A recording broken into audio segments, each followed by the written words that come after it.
Okay, अब दिखाई दे रहा है आप सब लोगों को, है ना? हाँ सर। ओके, तो हम लोग थे पेज नंबर, हाँ ये लास्ट वाला पॉइंट आपको देखना है, ये नोट में लिखा हुआ है मैंने, देखो।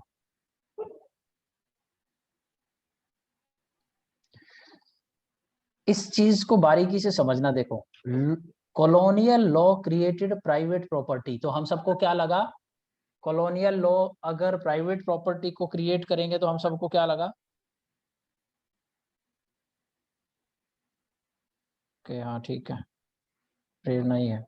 हाँ, तो कॉलोनियल ने जब प्राइवेट प्रॉपर्टी को क्रिएट करा तो हम सबको लगा कि एफिशिएंसी होएगी, ट्रेड होएगा, अच्छी लैंड की वैल्यू एक्सप्लोर होएगी, उससे क्या होएगा, एक सही इन्वेस्टमेंट अपॉर्चुनिटी मिलेगी, तो इकोनॉमी ग्रो होएगी। बट ऐसा कुछ हुआ नहीं, क्योंकि उसके पीछे एक प्रॉब्लम थी। प्रॉब्लम ये थी कि प्राइवेट प्रॉपर्टी तो बनाई इन्होंने, but it was founded inheritance and succession law upon local customs and scripturals which put the rights of the extended family before that of individual।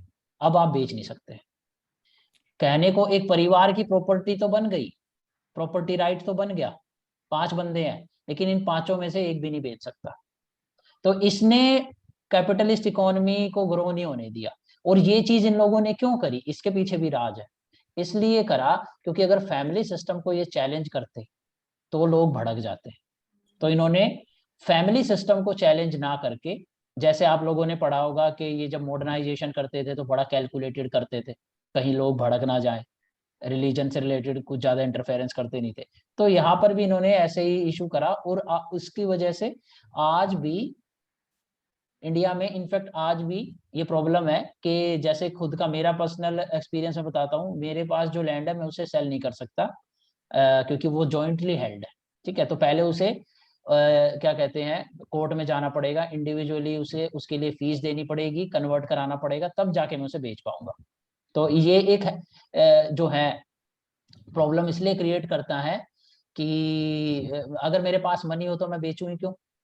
तो ये एक प्रॉब्लम है। दूसरा ये कि इससे कोर्ट को भी रेवेन्यू मिलता है। तो अंग्रेजों ने दोनों चीजें रखी, ना तो सोसाइटी को गुस्सा दिलाना चाहते थे, ठीक है, और साथ ही कुछ अर्निंग भी हो जाएगी, ये भी गेम प्लान था उनके माइंड में। ठीक है, तो आज के टाइम में क्या डिफरेंस परसिस्ट कर रहा है, तो आप इसमें अभिजीत बनर्जी और लक्ष्मी अय्यर को कोट करेंगे। तो इसमें ये इन्होंने फाइंड करा कि जो HYV सीट्स थे ना, वो अर्स्टवाइल जमींदार एरिया में जो है अडॉप्शन उसकी इजी नहीं थी, और इनकी सब्सिक्वेंट डेवलपमेंट भी अलग हुई, रैयत वारी की और जमींदार एरिया की। देखो रैयत वारी में क्योंकि ओनर कौन था, टेनेंट, और सीधा कलेक्शन कर रही थी ब्रिटिश गवर्नमेंट, तो क्या करेगी ब्रिटिश गवर्नमेंट, यहाँ पर इन्वेस्टमेंट करेगी। और जमींदारी एरिया में क्योंकि ये तो रेवेन्यू कलेक्ट नहीं कर रही, तो रेवेन्यू अगर बढ़ता है तो किसको मिल रहा है, जमींदार को। तो इन्वेस्टमेंट का रिस्पॉन्सिबिलिटी जमींदार की थी, लेकिन जमींदार ने इन्वेस्टमेंट करी नहीं। और ब्रिटिश गवर्नमेंट करे क्यों, क्योंकि उसे तो एश्योर्ड पैसा मिल रहा है, वरना वो उसकी स्टेट को ऑक्शन ऑफ कर देगी। तो ये एक बहुत बड़ा रीजन है कि कैसे यहाँ पर डेवलपमेंट डिफरेंट थी। ठीक है, सो ये एक बार पैरा पढ़ेंगे। Even during colonial times given that rents could not be raised in permanent settlement areas, यानी zamindari Bengal side, most public investment in irrigation etcetera, given that rents could not be raised,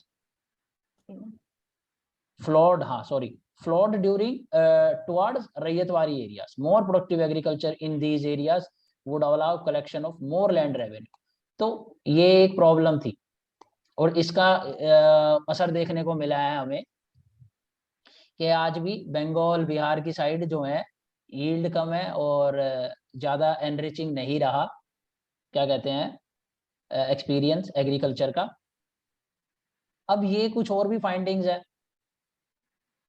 क्यों HYV seeds की जो adoption थी slower थी जमींदारी में, income inequality थी जो हमने जो बात करी, in area zamindari landlords classes grew rich and peasants poor, so inequality increase. क्यों? क्योंकि ये तो स्पेक्यूलेटिव अर्निंग कर रहे थे ना, लैंड को सेल करे जा रहे थे, और इन बेचारों को बर्डन पड़ रहा था क्योंकि इंटरमीडियरीज बढ़े जा रहे थे। अल्टीमेटली टैक्स का बर्डन कौन झेल रहा था? पीजेंट्स। क्यों बताओगे थोड़ा? सप्लायर की इलास्टिसिटी हायर थी, पीजेंट की डिमांड की इलास्टिसिटी इनइलास्टिक थी। सप्लायर की क्यों? क्योंकि उसके पास तो ऑप्शन है ना, वो इसको दूसरे को बेच दे। पीजेंट बेचारा कहाँ जाए, उसका तो सर्वाइवल है, उसे तो प्रोड्यूस करना है, खाना है, वो क्या करे? तो सारा बर्डन, जो भी टैक्स बढ़ता जाएगा, बर्डन बेचारा पुअर झेलता जाएगा। और इसकी वजह से क्या है, क्या होएगा इसकी वजह से? इनइक्वालिटी। जबकि रैयतवारी एरिया में ये खुद ही ओनर है, इसके पास भी ऑप्शन है बेचने का, तो यहाँ पे इनइक्वालिटी में फर्क होएगा। ठीक है। पॉलिटिकल एनवायरनमेंट क्या था? Zamindari system created a political ethos of class based resentment. Class based resentment हुई, जो आज भी चल रही है, बिहार, महाराष्ट्र एक्सेट्रा। लेकिन नॉन जमींदार एरिया में क्या हुआ? लोकल एलिट्स के साथ हार्मोनियस रिलेशन रहे, क्योंकि इनइक्वालिटी इतनी ज्यादा नहीं थी वहां पर। ठीक है। Persisting effect of public investment. Rent ryotwari area में बढ़ाया जा सकता था, तो इसीलिए उनको इंसेंटिव था, और वहां पर भी railway, irrigation, canal ryotwari areas में ज्यादा रहे। तो ये एक डिफरेंस आप लोगों को देखना है। ठीक है। जो आज भी परसिस्ट कर रहे हैं, आज के एग्रीकल्चर सीन में भी दिखाई देते हैं।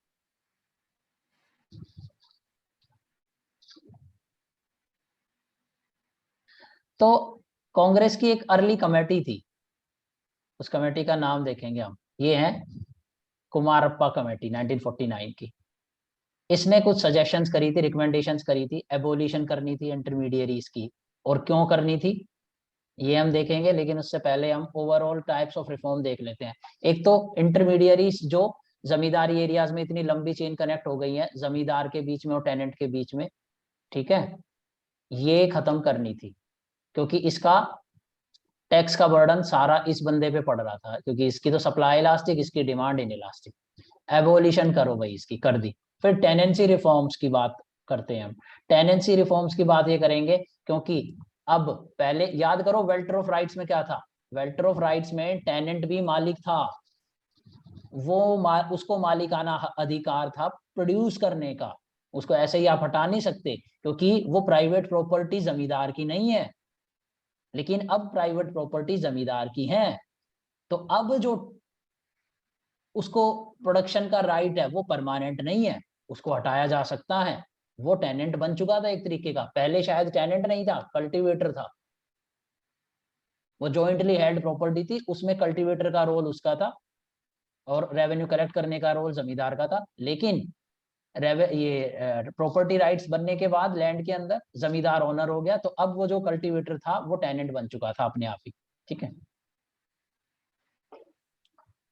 तो टेनेंसी रिफॉर्म्स क्या थी? क्योंकि टेनेंट बन गया था, इंटरमीडियरीज बड़े हो गए थे, टैक्स का बर्डन बहुत ज्यादा था, तो रेंट की रेगुलेशन के लिए सरकार को लॉ बनाना था। सिक्योरिटी करनी थी, क्योंकि अब ओनर तो है नहीं कोई, कस्टम तो रोक नहीं रहा है उसको हटाने के लिए, जब मर्जी हटा सकते थे जमींदार, तो उसकी सिक्योरिटी की बात करनी थी। ओनरशिप राइट्स फॉर टेनेंट की बात करनी थी, कि उनको ओनरशिप भी होनी चाहिए भाई, जो बंदा इतने सालों से उस लैंड पे प्रोडक्शन करे जा रहा है। और आर्टिकल 38 39 क्या कहता है इंडियन कॉन्स्टिट्यूशन, क्या बोलता है? हेलो। कंसंट्रेशन ऑफ वेल्थ रोकनी है, इनइक्वालिटी कम करनी है, तो ये एक सोशल हमारा क्या था? Hello, hello everyone. Yes sir, directive principles. हाँ, डीपीएसपी शुरू हो गए थे, तो ये सरकार को करना ही था। ठीक है। लेकिन इसके लिए हमारे को कौन रोक रहा था? प्राइवेट प्रॉपर्टी तो थी ना फंडामेंटल राइट। तो फर्स्ट अमेंडमेंट बनाई गई 9th शेड्यूल में डाला गया इन्हें, ताकि इन पे ज्यूरिसडिक्शन कोर्ट की खत्म हो। ठीक है, और बाद में आप सबको पता है कैसे केशवानंद भारती तक केस पहुंचता है, और उसके बाद 44th अमेंडमेंट रहती है, और कैसे कन्वर्ट हो जाता है जो फंडामेंटल राइट था प्रॉपर्टी का, वो लीगल राइट में कन्वर्ट हो जाता है। ठीक है, तो ये तीनों टाइप के करेंगे कि ओनरशिप कि उसको राइट भी होना चाहिए परचेज करने का, लेकिन देखना आप लोग परचेज नहीं कर पाएंगे। और देखो, सिक्योरिटी ऑफ टेन्योर जब होगी तो कोई टेनेंट रखना चाहेगा, लैंडलॉर्ड नहीं। वो उसे जैसे ही उसे डर सताए लगेगा कि सरकार कुछ ऐसा लॉ बना रही है कि आप टेनेंट को हटा नहीं पाओगे, वो झट से टेनेंट को हटाएगा। ठीक है, तो देखना ये tenancy reform Besley and Burgess, Besley and Burgess की स्टडी हम देखेंगे, और वो बताएंगे कि ये जो टेनेंसी रिफॉर्म्स लाए सरकार ने, उससे नुकसान ये हुआ कि उसका नुकसान टेनेंट्स को ही हुआ। अब टेनेंट रखना ही बंद कर दिया, जो जमींदार। ऑलरेडी ठीक है, हाँ, लेकिन इसके कॉन्ट्ररी बैनर्जी की स्टडी ये बताएगी कि टेनेंट्स को राइट मिलने से नुकसान नहीं हुआ, बल्कि प्रोडक्टिविटी राइज हुई। और ऐसा इसलिए हुआ क्योंकि पॉलिटिकल विल थी। तो बात अब आके रुकती है कि पॉलिटिकल विल इंप्लीमेंटेशन की कैसी है। अगर स्ट्रॉन्ग पॉलिटिकल विल है केरला और ऑपरेशन बर्गा बंगाल की तरह, तो आप देखेंगे कि टेनेंसी रिफॉर्म्स वहां पर अच्छे से इंप्लीमेंट हुए, और टेनेंसी राइट्स देने से प्रोडक्टिविटी बढ़ी, टेनेंसी एग्रीमेंट्स बढ़े। लेकिन बाकी स्टेट्स में जहां पर पॉलिटिकल विल नहीं थी, जमींदार के प्रति ज्यादा सेटिंग चल रही थी पॉलिटिकल पार्टीज की, वहां पर टेनेंसी रिफॉर्म्स ने उल्टा नुकसान किया। ठीक है, इसकी स्टडी है रॉबिन्सन एंड कनिंग की। वो बोलेंगे कॉनिंग की, वो बोलेंगे कि भाई पॉलिटिकल सिस्टम पे डिपेंड करता है कि टेनेंसी रिफॉर्म्स कितने और लैंड रिफॉर्म्स कितने सक्सेसफुल होंगे। तो चाइना में क्यों सक्सेसफुल हुए? क्योंकि वहां पर भी देखो बंगाल जैसी और केरला जैसी गवर्नमेंट थी। ठीक है, एक पॉइंट यहाँ पर, एक जेन्युइन क्रिटिसिज्म यहाँ पर एस्टेब्लिश होता है नेहरू का। देखो, मेरा तो कोई पर्सनल ओपिनियन है नहीं, मैं तो किसी को क्रिटिसाइज नहीं कर सकता, लेकिन जहां पर भी मैंने कई आर्टिकल्स में रीडिंग करी है, इकोनॉमिक सर्वे में भी आया है, और इनफैक्ट जो उस वक्त ब्रिटेन के प्राइम मिनिस्टर थे, कौन थे? Winston Churchill. हेलो। यस।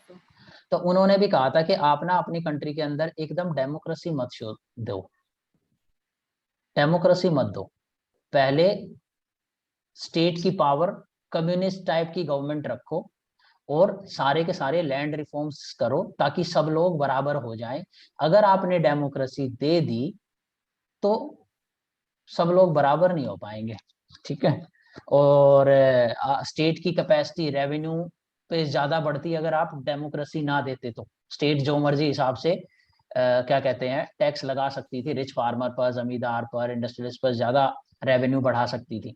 लेकिन हमारी गवर्नमेंट ने ऐसा नहीं किया, क्योंकि भाई हमारी इथोस जो डेवलप हुई पॉलिटिकल पार्टी की, कांग्रेस की, वो लोग लोगों के प्रति डेमोक्रेसी रखना चाहते थे। वो एक कंप्लीट ऑटोक्रेसी या पावर की गवर्नमेंट ऐसी नहीं चाहते थे कि जो मर्जी वो कर ले।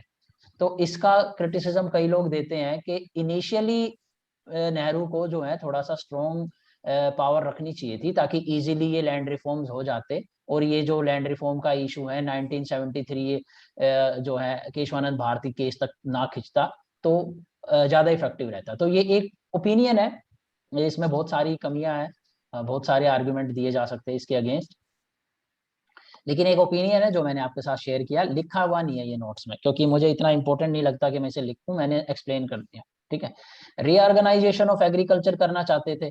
ठीक है, सीलिंग, इसकी आर्गुमेंट कहां से आती है सीलिंग की? सेन और बेस्ले से, कि छोटे फार्म्स ट्रेडिशनल मेथड्स के साथ ज्यादा प्रोडक्टिव होते हैं। और हनुमंता राव ने भी यही बात बोली कि नहीं, इकोनॉमीज ऑफ स्केल सेक्रीफाइस नहीं होएगा इंडिया के कंटेक्स्ट में। ठीक है, और कंसोलिडेशन, रीऑर्गेनाइजेशन में कंसोलिडेशन भी करेंगे। सबके जो फ्रेगमेंटेड पड़े हुए हैं लैंड, इधर उधर इधर उधर, इसको कंसोलिडेट करेंगे। एक ए बंदे का एक फार्म इधर है, दूसरा फार्म इधर है, तो ए वाला को अगर ये फार्म दे दिया जाए तो प्रोडक्शन बढ़ेगी क्योंकि कंटिन्यूटी हो जाएगी, ठीक है। तो ये कंसोलिडेशन ऑफ लैंड और कोऑपरेटिव फार्मिंग, क्योंकि कोऑपरेटिव फार्मिंग को किसने तोड़ दिया था, रैयत को राइट, प्राइवेट राइट देके ब्रिटिशर्स ने वीक कर दिया था कोऑपरेटिव फार्मिंग का कंसेप्ट इंडिया में।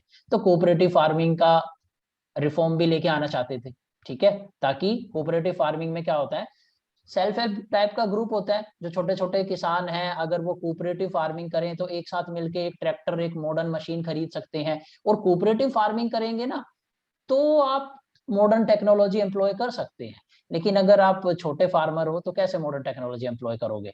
तो कोऑपरेटिव फार्मिंग को बढ़ावा देने के लिए भी, इकोनॉमिक स्केल ऑफ को रियलाइज कर सके, तो इससे फायदा क्या होगा। तो देखो छोटे छोटे लैंड के भी ओनर आप रह सकोगे, लेकिन आप इक्वालिटी भी आपने मेंटेन कर दी, आपने इक्वालिटी भी मेंटेन कर दी, सबको छोटा छोटा फार्म दे दिया, लेकिन इकोनॉमीज ऑफ स्केल का बेनिफिट भी आप रियलाइज कर रहे हो, ठीक है, कोऑपरेटिव फार्मिंग से। लेकिन इसमें देखेंगे कोऑपरेटिव फार्मिंग भी कैसे कामयाब नहीं हुई, कंसोलिडेशन क्यों फेल हो गया, रीडिस्ट्रीब्यूशन कैसे फेल हुआ, ये सारी चीजें देखेंगे। और ऐसा नहीं है कि सारा कंप्लीटली फेल हो गया, कुछ हद तक सक्सेसफुल रहे हम लोग।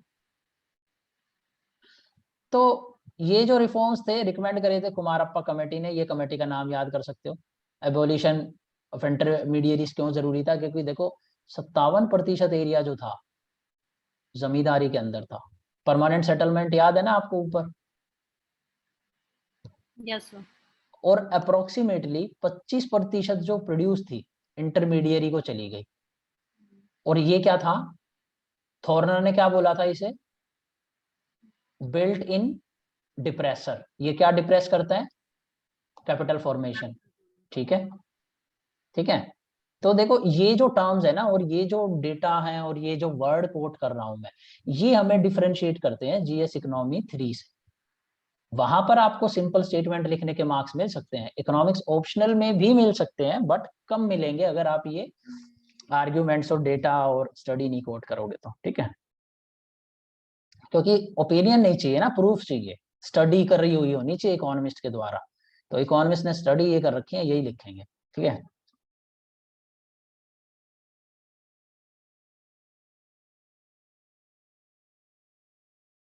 देखो एक और चीज मैं बताना चाहता हूं कि सरकार कैसी थी कौन सी जगह पे, इस चीज का बहुत फर्क था। जो केरला में जो गवर्नमेंट बनी थी ना, उसने विद इन 48 आवर्स सारे जमींदार हटा दिए और सीलिंग भी लगा दी कि 10 एकड़ से ज्यादा लैंड नहीं रख सकोगे। और बंगाल में भी बड़ी स्पीडीली रिफॉर्म हुआ। लेकिन वहीं अगर यूपी की बात करें तो यूपी में लैंड सीलिंग पे डिबेट होने में, डिसाइड होने में किसको कितना मिलेगा, 4.5 साल लग गए। तो इतने में तो क्या होना था, स्कोप मिल गया ना। स्कोप देखना अब ये कैसे कैसे छोटे छोटे लूप होल्स को इस्तेमाल करेंगे और लैंड को रिडिस्ट्रीब्यूट होने से रोका जाएगा, अभी आप देखना, ठीक है। इसमें सबसे इंपॉर्टेंट तो ये है, personal cultivation clause loosely define था, ठीक है, लूजली डिफाइन था पर्सनल सुपरविजन के साथ साथ।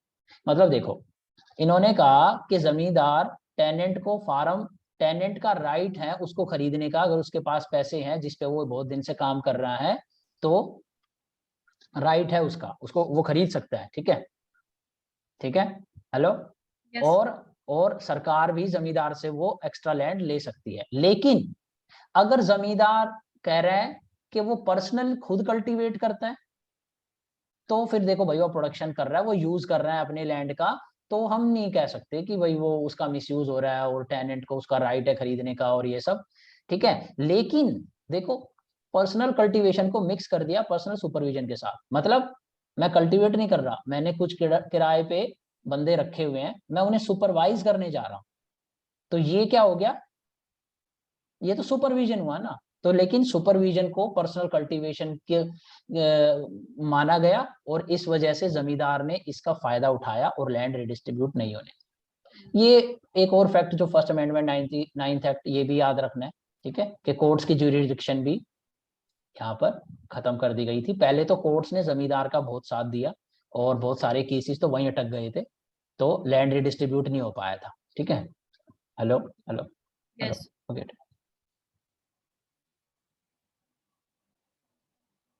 तो अब देखना है कि टेनेंसी रिफॉर्म्स कैसे टाइप के थे। एक तो परमानेंट और heritable right on the land as long as rents were paid. तो उनको आप हटा नहीं सकते जब तक वो रेंट दे रहे हैं, परमानेंट रहेंगे वो टेनेंट, उनको हटाया नहीं जा सकता। और कुछ टेनेंट ऐसे थे जो सब टेनेंट थे और लैंडलॉर्ड की मर्जी पे थे। ठीक है, तो ये दो तीन टाइप की टेनेंसी होती थी। हमेशा कंफ्यूज नहीं होना कि एक ही टाइप के टेनेंट थे। कुछों के परमानेंट राइट थे, कुछों के बेचारों के लैंडलॉर्ड की विल पर थे। ठीक है, ऑक्यूपेंसी टेनेंट बोलते थे उनको, वो डिफाइंड थे, उनको हटाना मुश्किल था, लेकिन एट विल वालों को कभी भी हटाया जा सकता था।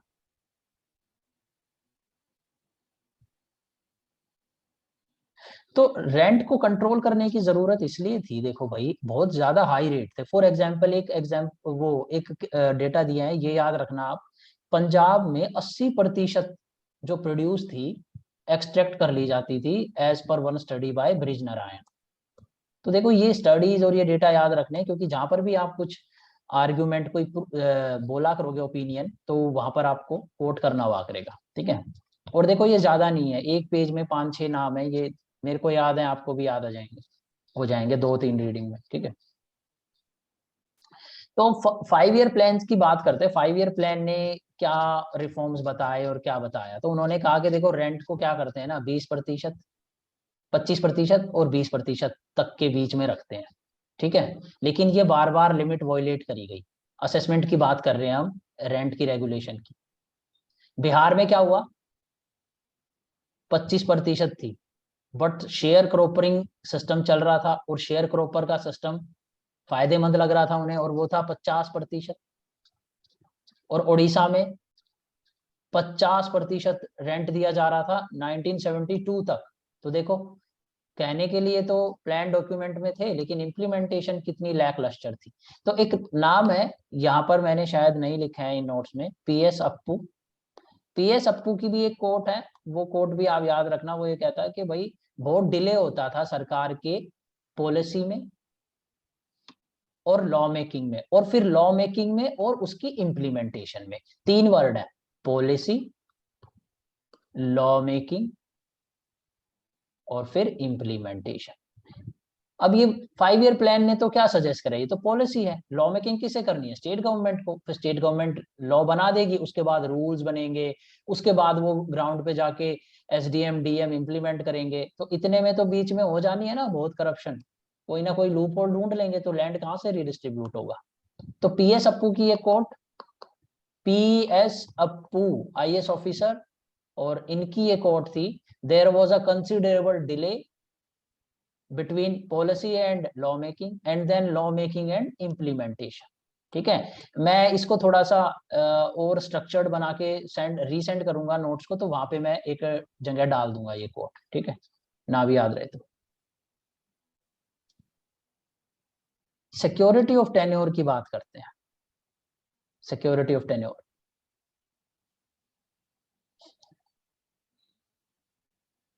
तो अब जो रिफॉर्म्स आए, उन्होंने कहा कि आप हटा सकते हो, लेकिन लॉ के अकॉर्डिंग, अपने आप अपनी मर्जी एट विल ऐसे आर्बिट्री नहीं हटा सकते। ठीक है, जो लॉ होगा उस लॉ के हिसाब से आप हटा सकते हो, नियम जो कहता होगा। और लैंड आप रिज्यूम कर सकते हो, आप टेनेंट से लैंड नहीं ले सकते हो अगर आप पर्सनल कल्टीवेशन नहीं कर रहे हो तो। लेकिन क्या आपने देखा, पर्सनल कल्टीवेशन को किसके साथ मिक्स कर दिया गया, पर्सनल सुपरविजन। ठीक है, तो देखो ये भी इन्होंने लूप होल निकाल ली। और अगर आप ले भी रहे हो ना पर्सनल कल्टीवेशन के लिए, तो एक और लॉ बनाया गया, एक मिनिमम एरिया दिया जाएगा। मिनिमम एरिया, कि भाई ये सारा लैंड था और अब मैं रेज्यूम कर रहा हूं, तो एटलीस्ट भैया ये बेचारा इस पे इतने दिन से डिपेंडेंट है, तो चल इतना थोड़ा सा ले ले, बाकी अब मेरा हो गया। इस पे तू टेनेंसी का टैक्स देता रहे और टेनेंसी करता रहे। ठीक है, अब ये नया लैंड लीज एक्ट बन रही है नीति आयोग में, ये प्रोविजन वहां पे भी है। और देखते हैं नीति आयोग के डॉक्यूमेंट में वो ये प्रोविजन वहां पे हटाया गया है कि यहाँ पर कंटिन्यू करा गया, हम देखेंगे उसको। ठीक है, हेलो एवरीवन, कर रहे हो क्लास? कोई प्रॉब्लम तो नहीं है किसी को? है नहीं सर। ठीक है। मुझे लगता है शायद एक और क्लास लगेगी ये पूरा होने में, तो शायद हम लोग जाएंगे 15-16 पेज तक। ठीक है, हाँ सर। ओके। असेसमेंट की बात करते हैं अब। ठीक है, सिक्योरिटी ऑफ टेन्योर के बाद।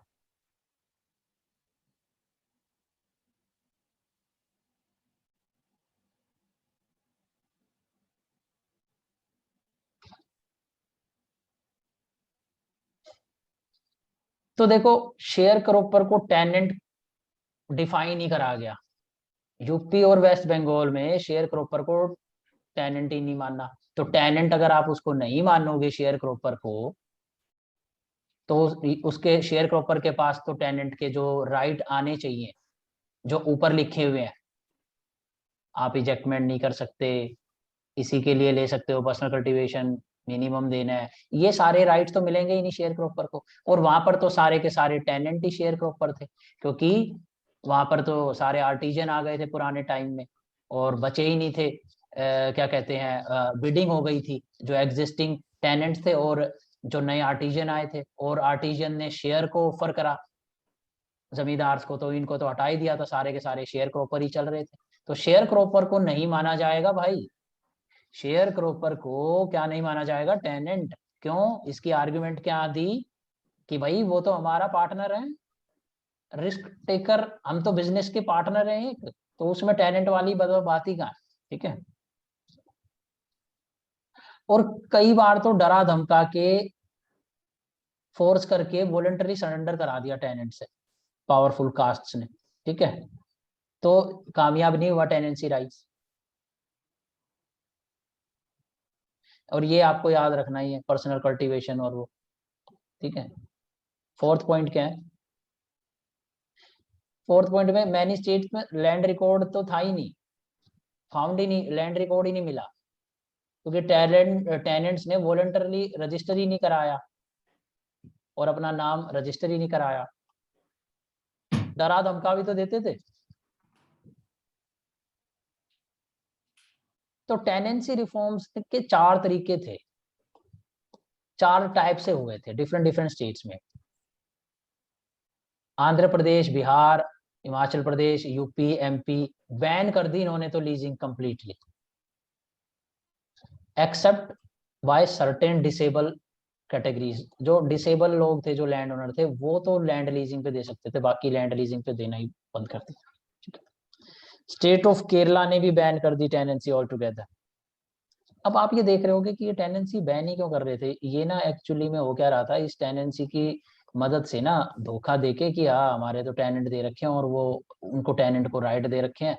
ठीक है, तो उसकी मदद से ये लोग क्या कर रहे थे, सेटिंग करके, उन्हीं के बंदे थे वो, क्या कर रहे थे, लैंड सीलिंग को अवॉइड कर रहे थे और उसके रिडिस्ट्रीब्यूशन को रोक रहे थे। तो इसीलिए बैन ही कर दिया, केरला ने भी बैन कर दिया। ठीक है, केरला ने तो ऑल टुगेदर बैन कर दिया। अब आता है आपका थर्ड पॉइंट। पंजाब, हरियाणा, गुजरात ने बैन नहीं किया, लेकिन अब टेनेंट काफी टाइम के बाद जब वो उस पर कंटिन्यू करता है प्रोडक्शन, तो वो खरीदने का राइट दे दिया उसे। फिर वेस्ट बंगाल, उड़ीसा, उन्होंने बैन नहीं किया, तमिलनाडु ने, but share cropper were not recognised as tenant. यहाँ पर शेयर क्रॉपर को टेनेंट नहीं रिकॉग्नाइज किया गया। तो वो हर जगह पे कहीं कहीं पे कुछ ना कुछ प्रॉब्लम थी, आप देख सकते हो टेनेंसी रिफॉर्म में। हर स्टेट ने डिफरेंट तरीके से उसको इम्प्लीमेंट करा।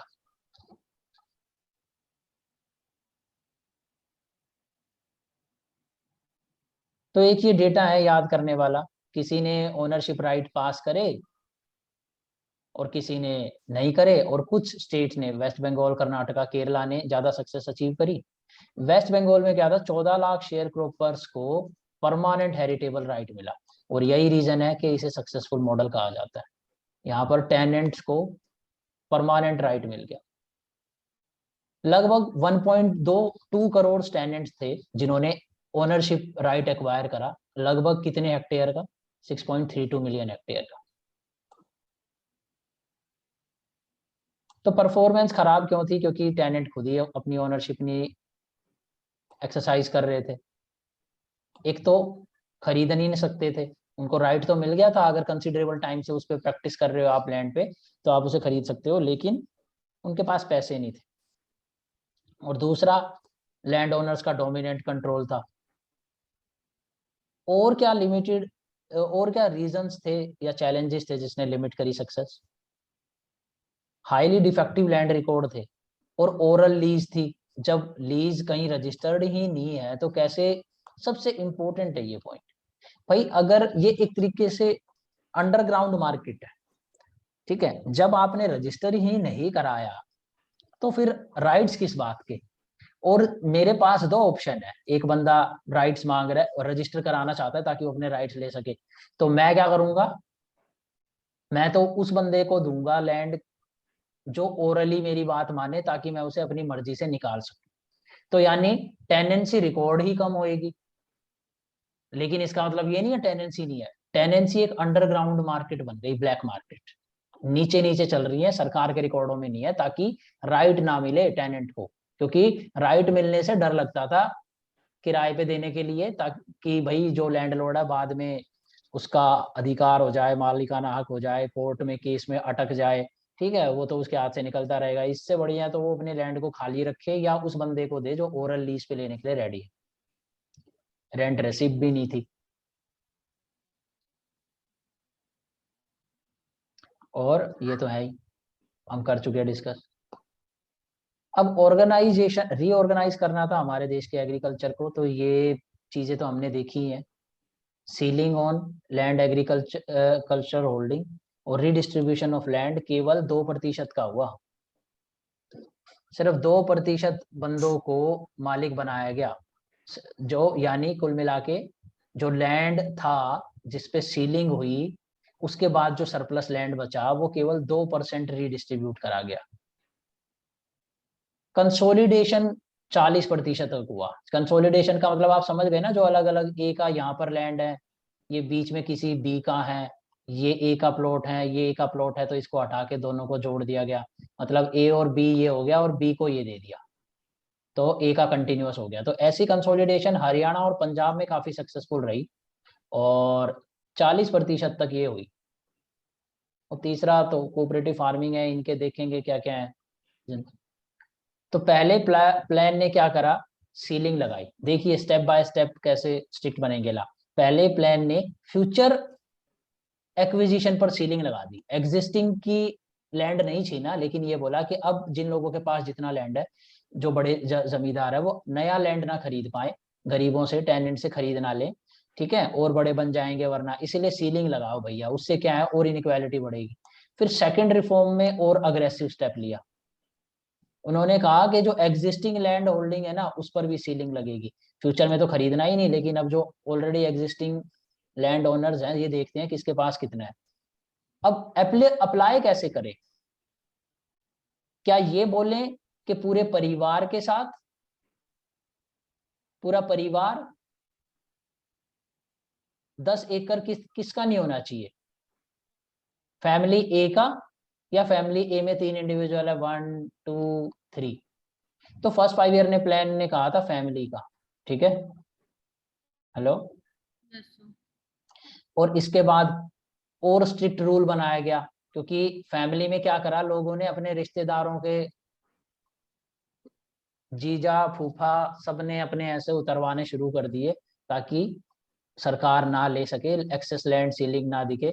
तो फिर सेकंड 5 ईयर ने कहा कि 3 फैमिली होल्डिंग, मतलब 3 जनरेशंस तक को मेजर करा जाएगा, 3 जनरेशन का इतना नहीं हो चाहिए। तो ये नहीं, एक तरीके से और स्ट्रिक्टर लॉ था। और कंपनसेशन की जो पॉलिसी थी वो सारी स्टेट्स को उनके डिस्क्रिप्शन पे छोड़ दी, क्योंकि आपको पता है ना लैंड जो है स्टेट लिस्ट में है ना, Yes, sir. तो लैंड स्टेट लिस्ट में है, तो 5 ईयर प्लान तो बस एक पॉलिसी फ्रेम करता था और उसके अकॉर्डिंग अपने अपने लॉस बनाओ, ठीक है। इसमें सर हेलो, हाँ हाँ जी बोले। सर यूनिट ऑफ एप्लीकेशन को एक बार थोड़ा दोबारा समझा दो। यूनिट ऑफ एप्लीकेशन मतलब कि ये जो 10 एकड़ लैंड है, मैं क्या बोलूं, प्रीति के हिस्से में नहीं होना चाहिए या प्रीति की पूरी फैमिली के पास नहीं होना चाहिए। अगर 10 एकड़ से ज्यादा लैंड अगर प्रीति की फैमिली के पास है, 11 एकड़ है, तो उसमें से 1 एकड़ लेके मैं रिडिस्ट्रीब्यूट करूंगा। ठीक है। Okay, sir. तो आप देखना कि कई स्टेट्स में पता है क्या करा, फैमिली पे नहीं इंडिविजुअल पे लगा दिया। इससे क्या होगा कि प्रीति और उसके डैडी मिलके 20 एकड़ लैंड, 10 + 10 20 एकड़ लैंड रख पाएंगे। लेकिन अगर फैमिली के ऊपर 10 एकड़ की होती तो ये दोनों मिलके 10 एकड़ रख पाते। ठीक है। तो ऐसी लीनियंसी भी स्टेट्स ने, डिफरेंट डिफरेंट स्टेट्स ने डिफरेंट डिफरेंट लॉज बनाए, क्योंकि स्टेट लिस्ट जो लैंड था स्टेट सब्जेक्ट था, सबके अपने अपने चल रहे थे मजे। अच्छा, अब दूसरी ये भी प्लान के अंदर प्रिस्क्राइब करा गया कि लैंड दिया किसे जाए। सबसे पहले किनको दिया जाएगा, लैंडलेस वर्कर को। ठीक है। और जो टेनेंट डिस्प्लेस हुए हैं as a result of resumption of land. Resumption of land किस लिए, पर्सनल कल्टीवेशन, याद है ना आपको, क्योंकि टेनेंट नहीं हटा सकते थे वरना, लेकिन पर्सनल कल्टीवेशन के लिए तुम टेनेंट हटा सकते हो। और उन्होंने क्या बोला, पर्सनल सुपरविजन ही हमारा पर्सनल कल्टीवेशन है, इनको हम हटा रहे हैं। ठीक है। तो ऐसे जो बंदे डिस्प्लेस हुए, क्योंकि टेनेंट्स को राइट देना शुरू कर दिया भारत सरकार ने, तो भाई टेनेंट तो निकालने थे उन्होंने अपने, क्योंकि परमानेंट होके बैठ जाएंगे वो और उनको राइट भी देने पड़ेंगे। तो उन्होंने क्या करा, मैं बड़ा जमींदार हूँ, ये टेनेंट थे इनको हटाया, नए बंदे लाया, यहाँ पे लगाए, काम कर रहे हैं, और मैंने कहा ये मेरा पर्सनल कल्टीवेशन है, इसलिए मैंने इन्हें हटा दिया। मेरे को गेहूं चावल की जरूरत है और मैं अकेला तो उगा नहीं सकता, तो मैंने लेबर हायर कर ली और मैं क्या करता हूँ, पर्सनल सुपरविजन करता हूँ। इस तरीके से मैं इन्हें हटा सकता हूँ। और यहाँ पर एक वैक्यूम क्रिएट हो गया और ये बंदे बेचारे बाहर चले गए। तो सरकार ने कहा इन लोगों को देंगे फिर हम।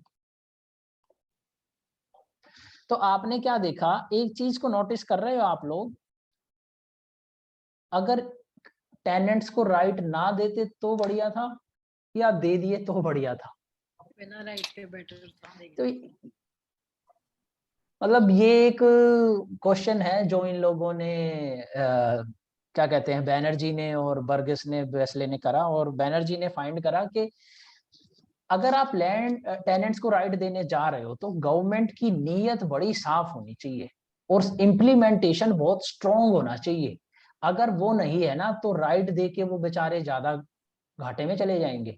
अगर आपकी वेस्ट बंगाल की, केरला की गवर्नमेंट की नीयत बड़ी साफ थी, ढंग से स्पीडीली इंप्लीमेंटेशन करी गई, तो जब ढंग से और स्पीडीली इंप्लीमेंटेशन हुई तो टेनेंसी लॉज ने नुकसान नहीं पहुंचाया। लेकिन जहां पर लैक लस्टर, ढीली ढाली, फ्लेक्सिबल अप्रोच यूज करी गई बाकी स्टेट्स में, तो वहां पर टेनेंसी राइट देने से टेनेंट्स को नुकसान ही पहुंचा।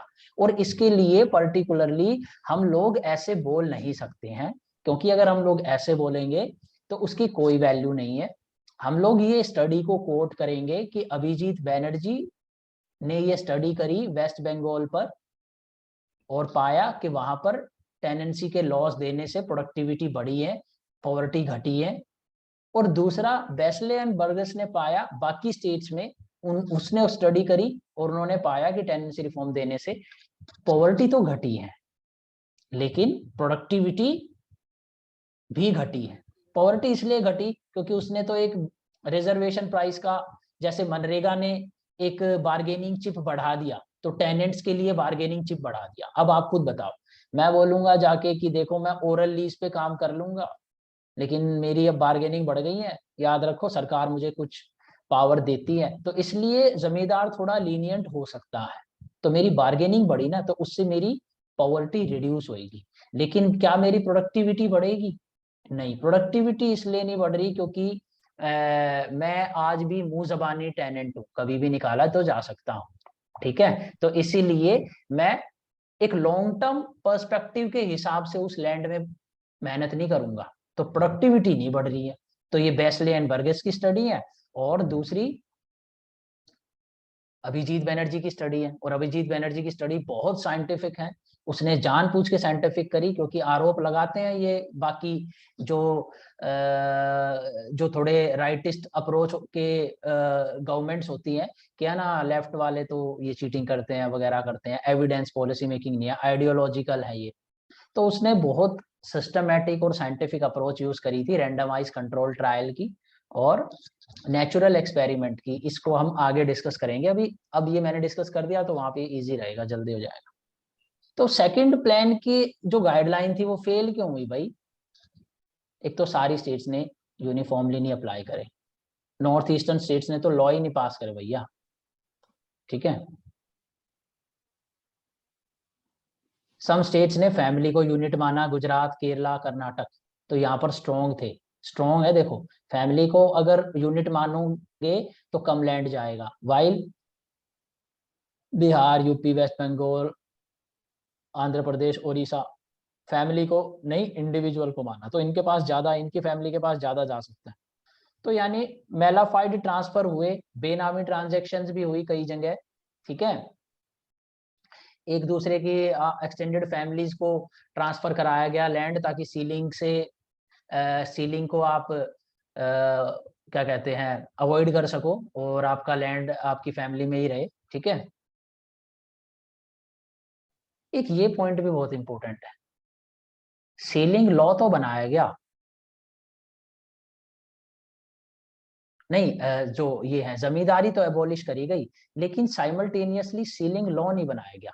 जमींदारी एबॉलिश करते ही जल्द से जल्द सीलिंग ऑफ लॉ बनाना चाहिए था, तब उसका इम्पैक्ट ज्यादा बेनिफिशियल होता। अब आप लोग एक बार ये सोचना कि क्यों होता है ऐसा, ठीक है। इससे ये होता, रीजन ये है, thus leading to transfer and thereby decreasing the potential ceiling surplus land।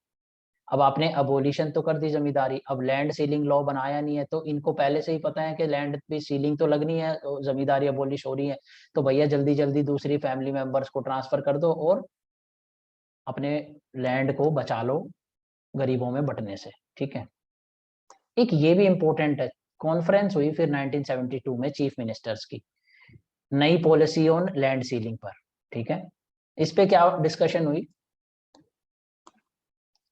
lowering of land ceiling to 18 acres of wetland and 54 acres of unirrigated है। तो जो फर्टाइल और इरिगेटेड और बढ़िया वाला लैंड है उस पे सीलिंग कम है, और बाकी बंजर जमीन आप ज्यादा रख सकते हो।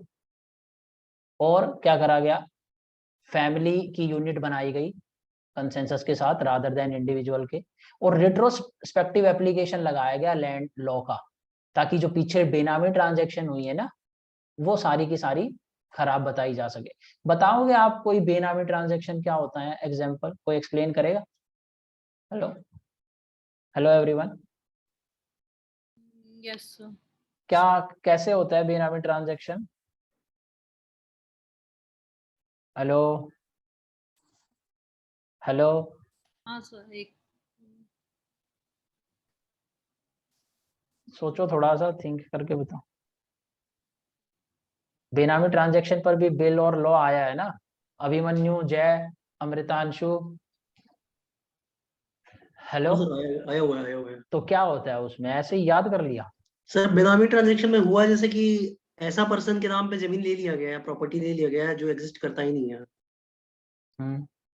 तो फिर जैसे कि हम आपके आपके रोहित के नाम पे हम प्रॉपर्टी ले लिए, और मेरा रोहित नाम को उस एरिया में कोई है भी नहीं, वैसा होता है। ओके, तो कल जब हम ये डिस्कस करेंगे तो बेनामी ट्रांजैक्शन का एक बार सब लोग डेफिनेशन और केस रीड करके आना, क्योंकि बेनामी ट्रांजैक्शन का जो लॉ आया था वो भी हम डिस्कस करेंगे, और land rehabilitation, land acquisition and resettlement and rehabilitation 2013 में जो लॉ बना है, ये हमने डिस्कस करना है नेक्स्ट क्लास में, ठीक है। क्योंकि इसने काफी सारी कंडीशंस लगा दी, उसी के साथ बेनामी ट्रांजैक्शंस का भी आपको ही एक्सप्लेन करना है ये मुझे, ठीक है। आगे बढ़े अब। Hello, yes, sir. According to 12th plan document, केवल 3 million hectare has been declared surplus, सिर्फ 3 मिलियन, सोचो, यानी hardly 2% of net sown area, और इसमें से भी 30% तो लिटिगेशन में है। तो क्या ही रिडिस्ट्रीब्यूट हुआ है भाई, देख लो आप। लेकिन क्वेश्चन अराइज होते हैं, हालांकि आंसर मैं पहले ही कर चुका हूँ, लैंड सीलिंग क्यों, इसका इकोनॉमिक थ्योरीज क्या रिलेशन बताती हैं? और economies of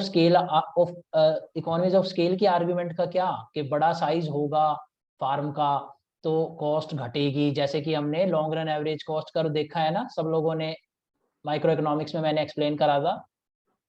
long run average cost कर डिक्रीज होते हैं जैसे जैसे क्वांटिटी इंक्रीज होती है, और एवरेज फिक्स कॉस्ट भी डिक्रीज होती है जैसे जैसे क्वांटिटी इंक्रीज होती है।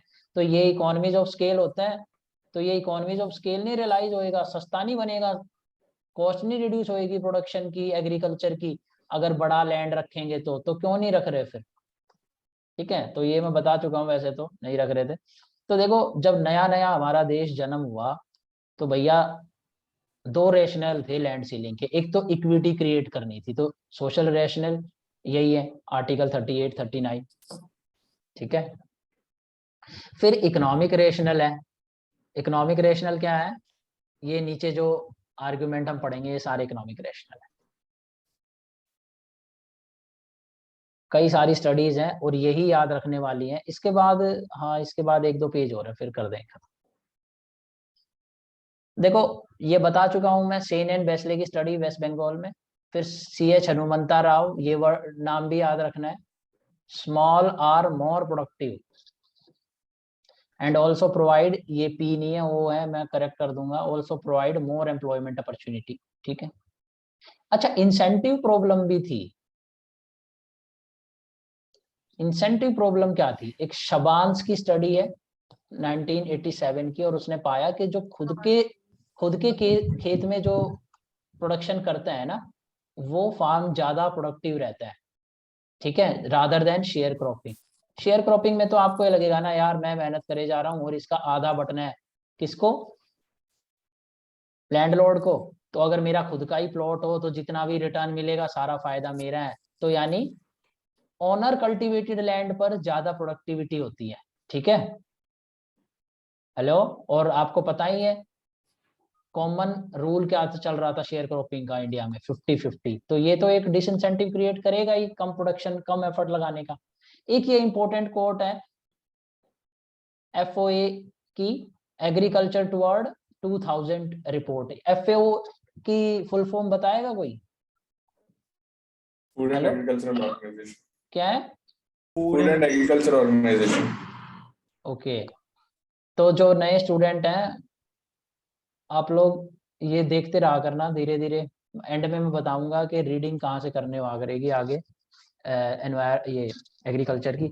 मतलब मेरा जो एग्रीकल्चर का सिलेबस है जिस दिन मैं खत्म करूंगा उस दिन के बाद आप कोई पीछे का इकोनॉमिक सर्वे नहीं देखोगे, कोई किताब नहीं देखोगे, कुछ नहीं करोगे। आप सिर्फ एक काम करा करोगे, फ्रॉम फार्म टू प्लेट नाम से एक कॉलम आता है अशोक गुलाटी का, कहां पर, इंडियन एक्सप्रेस में, केवल ये पढ़ा करोगे और उसके बाद आपने कभी एग्रीकल्चर के लिए कुछ नहीं करना है।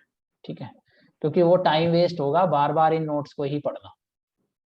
ठीक है, तो देखो ये कहता है redistribution of only 5% of farmland in India coupled with improved access to water could reduce rural poverty level by 30%। यानी FOA की रिपोर्ट सपोर्ट करती है कि अगर 5% लैंड भी इंडिया में रीडिस्ट्रीब्यूट कर दिया जाए और अच्छा पानी वाली फैसिलिटी वाला, ये नहीं बंजर जमीन जो कि भूदान और ग्रामदान योजना में जब दान करेंगे बड़े जमींदार वो विनोबा भवे के बोलने की वजह से, उनके कन्विंस करने की वजह से, तो क्या करेंगे सारी की सारी खराब क्वालिटी का लैंड डोनेट कर देंगे। उससे तो कोई फायदा होना नहीं है क्योंकि उस पर तो कोई प्रोडक्शन ही नहीं होनी। अच्छी क्वालिटी वाला 5% जिसमें इरिगेशन फैसिलिटी हो।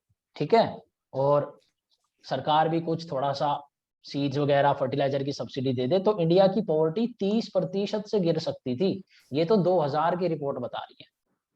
उसके बाद मनरेगा ने क्या करा, कुछ पॉवर्टी गिराई लेकिन 30% तो नहीं गिराई। यानी मनरेगा इतनी इफेक्टिव नहीं थी जितनी ये सिचुएशन है। लेकिन ये हम कर नहीं सकते क्योंकि पुरानी सरकार तो बहुत वीक थी, उसकी तो कोलिजन गवर्नमेंट थी। कोलिजन गवर्नमेंट में तो पॉसिबल ही नहीं लैंड लॉ, जब अब एक सिंगल सरकार नहीं कर पा रही है तो कैसे होएगा ये। तो देखो ये क्यों नहीं हो पा रहा है आप लोग देख रहे हो, और क्यों चाइना ने कर दिया जल्दी से लैंड रिफॉर्म, और चाइना में इनइक्वालिटी भी इंडिया के मुकाबले कम है। और पॉवर्टी भी जल्दी से रिड्यूस हुई। ऐसा इसलिए हुआ क्योंकि पॉलिटिकल सिस्टम ऐसा था, हमारे यहाँ पे पॉलिटिकल सिस्टम ऐसा है कि भैया कोई कहीं पर भी प्रोटेस्ट कर सकता है, तो आसान नहीं रहता सरकारों के लिए लैंड रिफॉर्म्स को कन्वर्ट कर पाना। ओके, अब पॉइंट बनता है कंसोलिडेशन ऑफ होल्डिंग्स। तो आप लोग ना ये नोट्स रीड करने शुरू कर देना, कई जगह पे हाईलाइट करना है, कहीं पे बाउंड्री बनानी है, कुछ कुछ ये चीजें थोड़ी सी रह गई क्योंकि मैं साथ साथ ही ये कर रहा हूँ। तो इसके अपडेटेड और अच्छा सा हैंडआउट में आपको 1-2 दिन में भेज दूंगा, लेकिन कंटेंट सेम रहेगा, उसमें कोई चेंज नहीं है, इसे रीड कर लेना, ठीक है? बस प्रेजेंटेशन इंप्रूव करूंगा, ठीक है? Hello, okay. Yes. तो फ्रेगमेंटेशन की प्रॉब्लम सॉल्व करने के लिए तो करी गई थी कंसोलिडेशन ऑफ लैंड होल्डिंग, और एज ऑन 2002 पर क्या थी लैंड होल्डिंग? सिर्फ 40% करी गई थी टोटल कल्टीवेबल एरिया की। और इसकी फेलियर क्या था? 3-4 रीजन है ये। Quality of soil different land की डिफरेंट होती है। तो अगर मान लीजिए ए, बी और ए चाहते हैं ये वाला प्लॉट मिल जाए क्योंकि मेरा उधर है, तो बी, और मान लीजिए ये वाला ज्यादा फर्टाइल है, तो बी क्यों लेगा भाई ये? तो ये वाली प्रॉब्लम एक जेन्युइन टेक्निकल इशू अराइज होता है लैंड कंसोलिडेशन में, ठीक है? और रिलायबल और अप टू डेट रिकॉर्ड पता भी नहीं चल रहा होता है कई बार, तो कौन सा किसका लैंड कहां पर है। और दूसरा, गांव देहात के एरिया में ना इसे चकबंदी बोलते हैं जब ये कंसोलिडेशन होती है। तो इसमें होता क्या है ना, बढ़िया जगह ना हमेशा एसडीएम और डीएम से सेटिंग कर कर अमीर आदमी को ही मिल जाती है। तो लैंड कंसोलिडेशन में गरीबों का तो कुछ फायदा होता ही नहीं है, लेकिन वो अलग इशू है। वो गरीबों की प्रॉब्लम है। लैंड कंसोलिडेशन इस वजह से कम हो रहा था कि डिफरेंट लैंड की जो फर्टिलिटी है और ये चीज़ें प्रॉब्लम करती हैं, और लैंड रिकॉर्ड नहीं है अच्छे से। आज भी लैंड डिजिटाइज्ड नहीं है इंडिया में, आज भी वो कागज फरद वरद वो सब लेके कोर्ट में लोग पहुंच रहे होते हैं। लैंड डिजिटाइज है ही नहीं, पता ही नहीं है किसको किसका कितना लैंड है कहाँ पर। एक रिकॉर्ड अगर हो तो उससे एक लैंड मार्केट डेवलप होएगी। सर और अभी तो लैंड डिजिटाइजेशन चल रहा है ना सर पूरा। हाँ हाँ हाँ बिल्कुल, अभी चल रहे हैं। अभी इसरो सैटेलाइट भुवन से भुवन पोर्टल आ गया सर पूरा हाँ उसमें हाँ रिकॉर्ड्स हाँ में। हाँ, अभी चल रहा है, और वो जैसे ही पूरा हो जाएगा उससे बहुत फायदा होएगा इंडिया में। लैंड रिफॉर्म्स उसकी मदद से ही कर पाएंगे हम। एक्चुअली जो लैंड लीजिंग है, वो लैंड लीजिंग भी जब तक सक्सेसफुल नहीं हो सकती जब तक, क्या कहते हैं, लैंड जो है डिजिटाइज ना हो। कॉन्ट्रैक्ट फार्मिंग भी जब तक नहीं हो सकती, ठीक है? और इनफैक्ट जो सरकारें जो सब्सिडी देती हैं, लैंड तो मेरा है, मैंने किराए पे दे रखा है एक बेचारे गरीब लेबर को, ठीक है? और सरकार पीएम किसान का जो पैसा भेजेगी मेरे को भेजेगी, ठीक है? जबकि सरकार भेज रही थी किसको?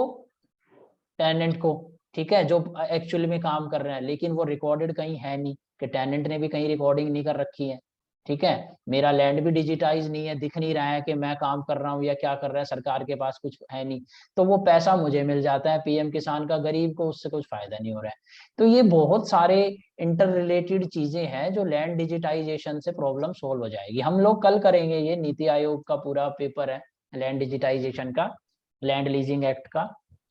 तो बाकी की क्लास कल क्लास में होएगा ये कवर, मैं छोड़ूंगा कुछ नहीं, जय आप टेंशन मत लो। नहीं sir, and one more doubt sir, ये हाँ लैंड एक्विजिशन रिहैबिलिटेशन एक्ट है ना सर, वो एक्चुअली ऑप्शनल है ना सर? मतलब स्टेट्स लिस्ट में है तो दे कैन हाँ इम्प्लीमेंट, हाँ और हाँ नहीं है देखो, तो दे कैन हाँ प्रिपेयर देयर ओन। हाँ देखो, कर्नाटका जैसे नहीं फॉलो कर रहा, हाँ सर। कर्नाटका नहीं कर रहा। वो रिसर्च पेपर, वो एक सिंगापुर नेशनल यूनिवर्सिटी का पेपर नहीं मैंने सेंड कर रखा था अभी कुछ दिन पहले, हाँ 6 पेज का, हाँ सर। उसके अंदर है ना, कर्नाटका फॉलो ही नहीं करता। कर्नाटका अपना इंडस्ट्रियल्स को ज्यादा कंसेशंस प्रोवाइड कर रहे हैं, ठीक है? इससे पहले भी हम बात करेंगे, ऐसे ही चलेंगे हम। 1894 से शुरू करेंगे, एमिनेंट डोमेन। एक बार मेहनत लगती है या तो टुकड़े टुकड़ों में कर लो या कॉम्प्रिहेंसिव कर लो। कॉम्प्रिहेंसिव याद रहता है, मेमोरी में स्टोर हो जाता है, ठीक है। तो कल उसका भी हम ऐसे ही करेंगे, पूरा बैकग्राउंड से काम करेंगे। अच्छा, भूदान ग्रामदान योजना को मैं जल्दी जल्दी बता दे रहा हूँ, और आप लोग ये इजी है, आप लोगों ने हिस्ट्री में ही पढ़ा होगा। विनोबा भावे की थी, भूदान की, ग्रामदान की, और कहाँ पर चली थी? आंध्र प्रदेश में ही ज्यादा सक्सेसफुल हुई थी शायद। और क्या कहते हैं, इसमें प्रॉब्लम ये रही थी कि भाई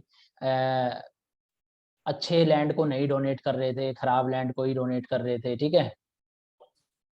देखो, अनफिट फॉर कल्टीवेशन जो था, ठीक है, और बाकी उस लैंड को डोनेट कर रहे थे जो ऑलरेडी लिटिगेशन में था, तो उन्होंने सोचा लिटिगेशन में तो है ही, चलो कर देते हैं दान। और उसमें से आज भी बहुत सारा डिस्ट्रीब्यूट नहीं हुआ है। देखो, सिर्फ 11 लाख एकड़ डिस्ट्रीब्यूट हुआ, और 13 लाख आज भी बता हुआ है, एक्वायर करा था 42 लाख, ठीक है। तो कभी अगर आ जाए ग्रामदान, भूदान। कॉर्पोरेट फार्मिंग, तो कॉर्पोरेट फार्मिंग में क्या है कि ये जो ए है इधर, बी है इधर, ये अलग फसल उगा रहा है, ए अलग उगा रहा है, ए इधर अलग उगा रहा है। तो कॉर्पोरेट फार्मिंग में क्या है कि कॉर्पोरेट ले ले और सारा एक ही फसल उगाए, है ना, same. Economies of scale realise होएगा, फ्रेगमेंटेशन का नुकसान कम होएगा। तो ये सोचा कि ये पेनिशिया है भाई रूरल सेक्टर के लिए,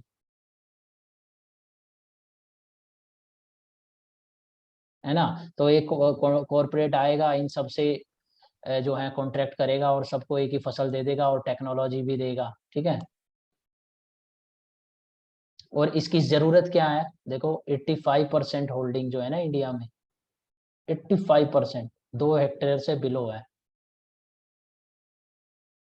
और 45% of total area below 2 hectare, operated area जो है 2 हेक्टेयर है। तो ये डेटा आप लोग याद करना थोड़ा सा, ठीक है।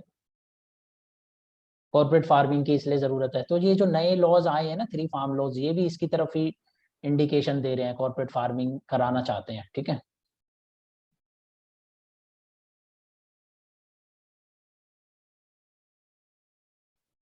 ओके,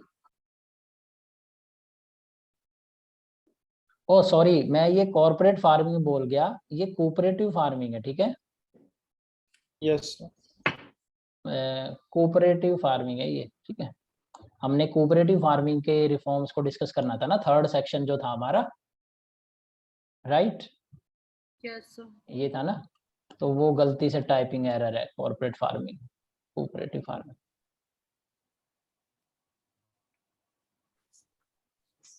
तो इसके फेवर में क्या क्या है? इकोनॉमीज ऑफ स्केल ऑब्वियसली हम कर चुके हैं, उसकी वजह से बड़ी मशीनरी ट्रैक्टर वगैरह आ सकेंगी, साइंटिफिक टेक्नोलॉजिकल इनोवेशन वगैरह यूज कर सकेंगे, एफिशिएंट ट्रांसपोर्टेशन होगा, कोऑपरेशन का स्पिरिट वापस ला सकेंगे जो कि अंग्रेजों ने खत्म कर दिया था प्राइवेट प्रॉपर्टी बना के, ठीक है। तो इसमें भी प्रोग्रेस बड़ी स्लो थी। 1969 तक सिर्फ इतने कोऑपरेटिव सोसाइटी बनी थी, 2 लाख मेंबर थे, इतना हेक्टेयर एरिया था, और सिर्फ 0.3, ये है मेन फिगर, इसको याद रखना। कोऑपरेटिव फार्मिंग में सिर्फ 0.38% ऑफ कल्टीवेटेड एरिया था। तो ये तो कोई सक्सेस ही नहीं हुई ना, बिना बात की बात, ठीक है। तो इसके लिए कमेटी बिठाई गई, और उस कमेटी ने देखा कि क्या था,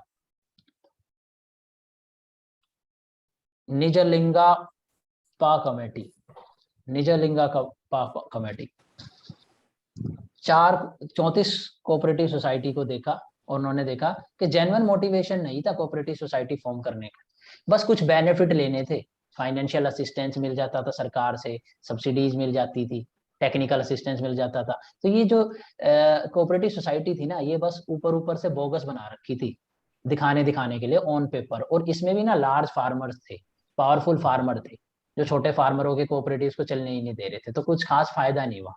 और ऊपर से इन लोगों की कोई मैनेजमेंट स्किल भी नहीं थी कोऑपरेटिव्स को मैनेज करने की, अमूल तो थे नहीं है, तो ये प्रॉब्लम थी इनके साथ, ठीक है। और सॉरी, 12th 5 ईयर प्लान का वो पता है आपको क्या था, मोटो क्या था, हेडिंग क्या थी उसकी? Hello, faster inclusive development. हाँ, तो इंक्लूसिव था। तो देखो ये इनको लैंड ट्रांसफर करने की बात करी गई, डिसएडवांटेज्ड और वुमेन फार्मर्स को, क्योंकि इंक्लूसिव वर्ड साथ में था। तो 12th 5 ईयर प्लान ने ये प्रपोज करा था कि जो लैंड सरप्लस लैंड जो है वो उनको ट्रांसफर किया जाए, वुमेन फार्मर को और डिसएडवांटेज फार्मर को। ठीक है, surplus land should be distributed to D&W farmers rather than individual family को देने की बजाय। और ग्रांट भी दिया जाए, loan cum grant 50% as low interest loan and 50% as grant. कल याद है आपको वो इंटरेस्ट सबवेंशन स्कीम का क्वेश्चन आया हुआ है 2018 में? Hello, yes sir. हाँ सर। डिस्कस कराता है ना। तो देखो वो 12th 5 ईयर प्लान से ही भी शुरू हुआ था उसका मसला। ठीक है, for example in 1980s by Andhra Pradesh government poor Dalit women formed, ये कुछ ग्रामेटिक स्पेलिंग एरर है, सेल्फ हेल्प ग्रुप होगा कुछ, टू बाय ड्वाक्रा ग्रुप सर। कौन सा ग्रुप? ड्वाक्रा, development of women and rural, मतलब उसका कुछ होता है सर, ड्वाक्रा। अच्छा, हाँ मैं कल करेक्ट कर दूंगा। ठीक है, ये आप समझ लीजिए सेल्फ हेल्प ग्रुप है ये एक टाइप का। ठीक है, to buy land collectively for joint farming with the support of NGO, NGD कर दिए, became development society in Medak district. ठीक है, तो ये एक वुमेन से रिलेटेड एक थोड़ा सा डेटा है आंध्र प्रदेश में। ठीक है, अब बारी आती है कि इवेलुएट करते हैं इसको, शैग्स in legislation and then delay in implementation. PS Appu की स्टेटमेंट यहां पे मैं कल कोट करके अपडेट कर दूंगा। ठीक है, PS अप्पू। ओके,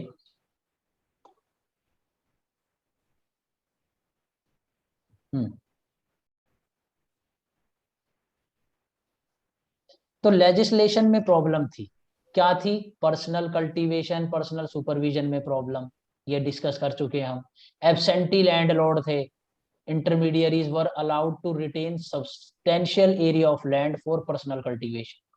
देखो ये लूप होल था, ये personal cultivation and personal supervision, ये वर्ड रट लो आप, इससे आप बहुत सारी प्रॉब्लम सॉल्व कर पाओगे। ये बहुत सारी प्रॉब्लम ही इसी की वजह से थी, ये एक बहुत बड़ा लूप होल था सिस्टम में। लेजिस्लेशन की सबसे बड़ी प्रॉब्लम ये थी। और फैमिली मेंबर को ट्रांसफर कर रहे थे वो लोग। ठीक है, लार्ज स्केल ट्रांसफर हो रहा था। टेनेंट की डेफिनेशन सही नहीं थी क्योंकि शेयर क्रॉपर को तो रखा ही नहीं था। ये वही पॉइंट्स है जो ऊपर हम देख चुके हैं। और वॉलेंटरली भी सरेंडर कर सकते थे टेनेंट अगर चाहे तो लैंडलॉर्ड्स उन्हें डरा देते थे, कुछ थोड़े बहुत पैसे में ट्रांसफर करवा लेते थे। गवर्नमेंट ने अलाउ करा था कि अगर हाँ कोई टेनेंट अपनी मर्जी से लैंडलॉर्ड को देना चाहता है तो लैंडलॉर्ड ले सकता है, लेकिन कोई एविक्ट नहीं कर सकता। तो कईयों को तो उन्होंने पीछे से डरा धमका के थोड़े बहुत पैसे में करवा दिया और दिखा दिया कि वॉलंटरी करा है। और लीगल सिस्टम भी हमारा बहुत खराब है। आज पता है आपको कितने करोड़ केस पेंडिंग है आकर्षी? इंडियन जुडिशरी में कितने करोड़ केस पेंडिंग है, डेटा बताओगे आप? हेलो हेलो एवरीवन, जय, अभिमन्यु, अमृतांशु, हेलो। सर कहीं कुछ 4.5 शायद करोड़ 60,000 से ऊपर ही होगा सर, 50 या 60,000। नहीं नहीं, वो ज्यादा है, ये अमृतांशु ने जो बताया ना, 4.5 लगभग करोड़ के आसपास। 3.5-4 करोड़ के आसपास पूरे इंडिया में। और सुप्रीम कोर्ट के, हाई कोर्ट्स के, हाई कोर्ट्स के कुछ 40-50 लाख के करीब होंगे। और वो जो थाउजेंड्स में आते हैं वो सुप्रीम कोर्ट के हैं। ठीक है, तो आप देखना ये सर वो सुप्रीम कोर्ट का 80,000 के आसपास है। 80,000 है ना? हाँ, हाँ। तो देखो ये मोटा मोटा डेटा ना हमें इसलिए याद होना चाहिए। 3-4 करोड़ पूरे के पूरे इंडिया का लीगल सिस्टम का, फिर 70-80 हजार करोड़ सुप्रीम कोर्ट का, और 40-45 लाख इनका हाई कोर्ट्स का। तो ये सारे के सारे केसेस अगर पेंडिंग है तो लीगल सिस्टम तो हमारा एकदम लैकलस्टर है और एकदम रिकेटी बस की तरह है, कभी भी गिर जाएगा चलते चलते, ठीक है। तो ये इम्परफेक्ट लीगल सिस्टम की भी प्रॉब्लम थी। कॉनिंग और रॉबिन्सन का नाम यहाँ पे देखना है 2005 में, के टेनेंसी की वजह से एक्चुअली, टेनेंसी लॉ की वजह से एक्चुअली टेनेंसी रिड्यूस हो गई, ये आपको कोट करना है। और ऐसा इसलिए हुआ क्योंकि लीगल सिस्टम इतना स्लो चलता था कि अगर उसका केस हो गया भाई, अगर टेनेंट ने कुछ कर दिया तो लैंडलॉर्ड बेचारा इतना डर में रहता था कि भाई मैं तो टेनेंट का खाली रख लेता हूँ प्लॉट को, टेनेंट लेने ही नहीं है, या तो लेने हैं ओरली, क्योंकि अगर उसने जरा सा भी मैंने प्रॉब्लम करी और उसने केस कर दिया तो क्या है, बहुत दिनों तक लीगल सिस्टम में मेरा जो है लैंड लॉक हो जाएगा, फंस जाएगा। तो इसीलिए इसकी वजह से क्या हुआ, टेनेंसी के लॉ ने उल्टा असर दिखाया, उल्टा टेनेंसी रिड्यूस हो गई। हावेवर ये सिर्फ पेपर्स में रिड्यूस हुई, अंडरग्राउंड मार्केट टेनेंसी की बढ़ रही थी, ठीक है। हेलो एवरीवन, क्लियर है ये point? Yes sir. Yes, sir.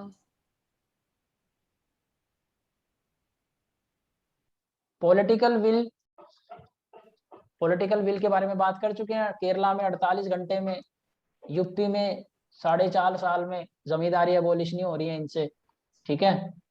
तो यानी पॉलिटिकल पावर पे डिपेंड करते हैं लैंड रिफॉर्म्स कैसा होगा। और ब्यूरोक्रेसी भी एकदम कोई बहुत ज्यादा संवेदनशील नहीं थी, और उसका रीजन क्या था, पॉलिटिकल विल नहीं थी ब्यूरोक्रेसी में एक तो, और जो एंथुजियास्टिक एडमिनिस्ट्रेटर थे उनका तो ट्रांसफर ही मार दिया जा रहा था देके। और इनफैक्ट कई आईएएस ऑफिसर तो खुद लैंड ओनर थे, तो अमीर लोग ही तो पढ़ते थे पहले, वही आईएएस ऑफिसर बनने थे। और ब्यूरोक्रेसी लड़ाई भी नहीं करना चाहती थी लार्ज लैंड लॉर्ड से, ठीक है। अब आपको वो एक मूवी है जो राजकुमार है जिसमें पुराना हीरो है, और एक अमरीश पुरी है, अमरीश पुरी उसमें, वीर है सर। हाँ अमरीश पुरी उसमें लैंड लॉर्ड है और राजकुमार डीएम है। तो देखना आप वो कभी मूवी के सीन, तो ये पुराने दिनों की याद दिलाएंगी कि कैसे लड़ाई रहती थी कि अच्छे आईएएस ऑफिसर की लैंड लॉर्ड के साथ हमेशा, जहां पर भी वो पोस्टिंग होती थी। एक फिर हरचरण सिंह कमेटी की का पॉइंट याद करना है, पंजाब में 1973 की रिपोर्ट है कि जो लैंडलेस के लिए इंटेंडेड था ना, हरिजन को देना था, वो ग्रैब किसने कर लिया, पॉलिटिशियंस ने और गवर्नमेंट ऑफिशियल ने, बहुत सस्ते प्राइस पे। तो देखो इंडिया में बहुत जरूरत है एक अच्छे सिविल सर्वेंट की, लेकिन सब वहां जाके नतमस्तक हो जाते हैं। मिक्स्ड रिजल्ट है। तो कंक्लूजन क्या है हमारी, ये आखिरी पेज है, इसके बाद कल से करेंगे, लेकिन ये बहुत इंपॉर्टेंट है, यहाँ पर बहुत सारी स्टडीज हैं और एक एक पॉइंट को हमें देखना है।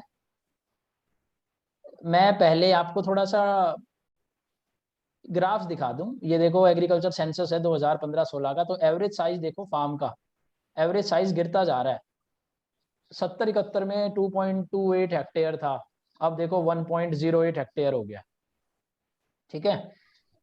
और ये क्यों हो रहा है, देखो जैसे जैसे फैमिलीज बढ़ती जा रही हैं, फिर जनरेशन वाइज लैंड घटता जाता है। पहले एक फादर के पास 4 हेक्टेयर था, फिर 2 भाइयों में 2-2 बट गया, फिर 2 भाइयों के बच्चे हुए, फिर 1-1 बट गया, तो ये प्रॉब्लम आती है, ठीक है। और इसी तरीके से एक और मैप है, ये भी देख सकते हैं आप, तो फार्मलैंड की कितनी फ्रेगमेंटेशन है, ठीक है। और फिर ये हम agriculture land policy leasing and record कल करेंगे हम, ठीक है। तो अब हम वापस आ जाते हैं अपने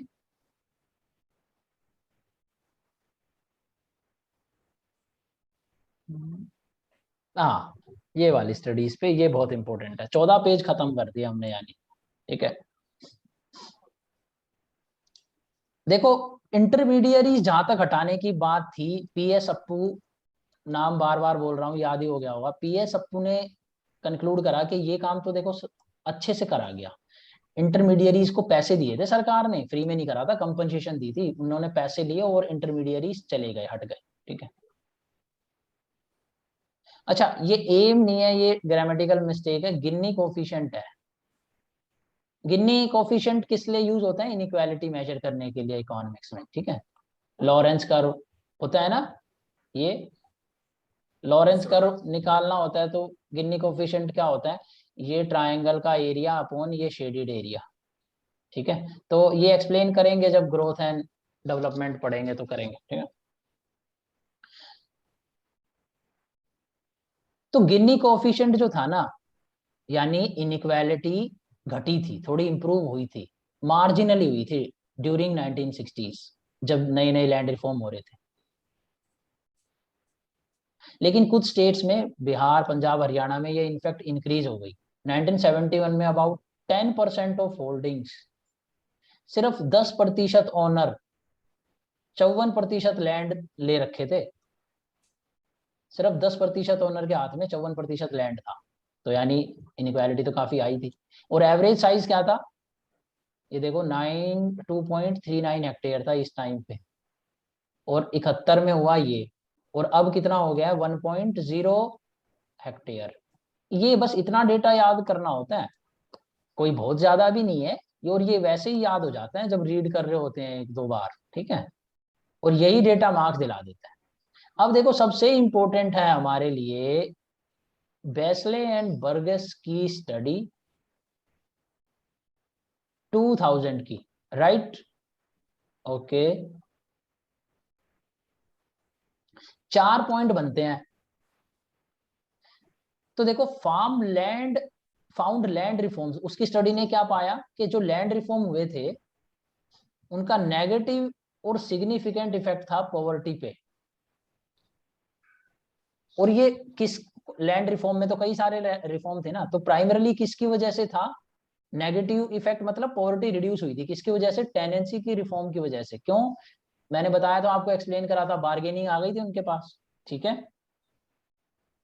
बट टेनेंसी की वजह से प्रोडक्टिविटी घटी थी, ये भी मैंने ऊपर एक्सप्लेन करा था, क्योंकि टेनेंसी परमानेंट तो है नहीं, ओरली है, क्या पता कब चला जाए, तो इसलिए ज्यादा एफर्ट नहीं कर रहे हैं वो प्रोड्यूसर कल्टीवेटर, तो प्रोडक्टिविटी तो गिरी। लेकिन कौन सी स्टेट्स में, केवल नॉन कम्युनिस्ट स्टेट्स में, क्योंकि वेस्ट बंगाल में तो बैनर्जी ने RCT technique, randomise control technique, natural experiment technique की हेल्प से ये पाया कि प्रोडक्टिविटी राइज हुई है। सेकंड पॉइंट में एबोलिशन ऑफ इंटरमीडिएरीज की वजह से क्या हुआ, नेगेटिव इफेक्ट हुआ पॉवर्टी पे, बट प्रोडक्टिविटी पे कोई खास इफेक्ट नहीं हुआ। और ये कैसे इफेक्ट चेक कर रहे थे, इकोनॉमिक्स में हम लोग क्या करते हैं, रिग्रेशन एनालिसिस वगैरह करते हैं, और हम इसमें हाइपोथेसिस टेस्टिंग करते हैं। तो एक हाइपोथेसिस बनाते थे और डेटा कलेक्ट करते थे और चेक करते थे कि क्या इफेक्ट आ रहा है क्या नहीं आ रहा, ठीक है। थर्ड पॉइंट देखो, लैंड सीलिंग का क्या इफेक्ट था। लैंड सीलिंग की वजह से कोई ज्यादा इफेक्ट नहीं था, ना तो पॉवर्टी पे ना प्रोडक्टिविटी पे, यानी land ceiling on and on neutral ही रही है। यानी लैंड सीलिंग का इकोनॉमिक सेंस कमी बना है, ना तो उससे इकोनॉमिक्स ऑफ स्केल घटा को ना रियलाइज करने का कोई फायदा हुआ, ना कोई उसका नुकसान हुआ। उससे एक चीज अच्छी हुई कि आर्टिकल 38 और 39 को बढ़ावा मिला, यानी सोशली ये चीज अच्छी थी, ठीक है। Hello hello everyone, okay okay. Fourth point, land consolidation had a positive effect on productivity, ये इंपॉर्टेंट है। लैंड कंसोलिडेशन का प्रोडक्टिविटी पे तो पॉजिटिव इफेक्ट था, लेकिन पॉवर्टी पे कोई इफेक्ट नहीं था, ठीक है।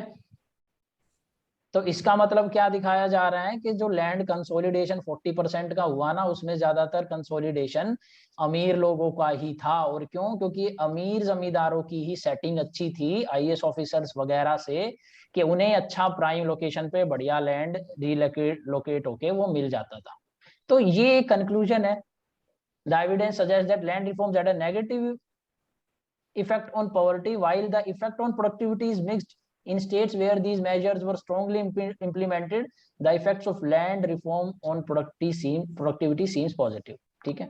अब ये बात सारी खत्म हो गई है, और अब मैं आपको कल वाला जो है दोबारा रिपीट कर देता हूँ, ये रैंडमाइज कंट्रोल वाला कैसे बैनर्जी ने स्टडी करी, और नेचुरल एक्सपेरिमेंट वाला। तो देखो अभी रिसेंटली एक नोबेल प्राइज मिला था, और उस नोबेल प्राइज ने लेबर लॉस पर एक नोबेल प्राइज मिला है, लेबर लॉस पे। और उन्होंने पता है क्या कहा है, कि इकोनॉमिक थ्योरी क्या कहती है, हेलो, यस क्या बोलती है, लेबर में अगर मिनिमम वेज आप क्रिएट करते हो मिनिमम वेज।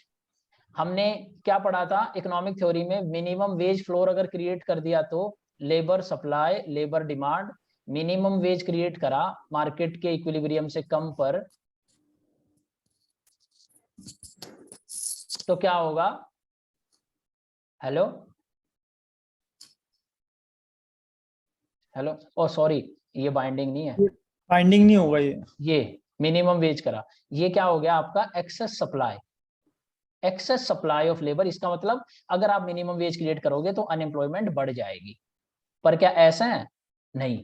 अभी रिसेंट में एक नोबेल प्राइज मिला है, या तो लास्ट ईयर का है आई थिंक, और उसमें इकोनॉमिस्ट ने पाया कि अमेरिका में डिफरेंट डिफरेंट स्टेट्स होती हैं, सबके अलग अलग राइट्स होते हैं, तो मुझे याद नहीं आ रहा एग्जैक्टली कौन सी, मैं नेक्स्ट क्लास में बताऊंगा आपको।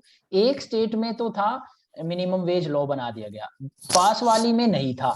तो ये जो बॉर्डर पे जो कुछ शॉप्स थी ना आपस में जो है, इधर भी कुछ शॉप्स है, इधर भी कुछ शॉप्स है, इधर कुछ काम है कर रहे हैं, इधर भी कुछ काम कर रहे हैं, तो ये पाया गया कि जिसमें मिनिमम वेज लॉ क्रिएट करा गया उसमें अनएम्प्लॉयमेंट, जो एम्प्लॉयमेंट है डिक्रीज नहीं हुई, और इनफैक्ट उनकी प्रोडक्टिविटी भी राइज हुई और उनकी लिविंग स्टैंडर्ड भी राइज हुआ। तो ये जो आर्ग्यूमेंट है इकोनॉमिक्स थ्योरी जो हम अप्लाई करते हैं और कंक्लूड करते हैं, ये रिजल्ट रियल वर्ल्ड में नहीं निकलता है। तो ये नेचुरल एक्सपेरिमेंट इसे इसलिए कहा गया है क्योंकि इसके लिए इकोनॉमिस्ट ने कोई खास अपनी मेहनत नहीं करी, बस उसने तो दोनों जगहों पर जाकर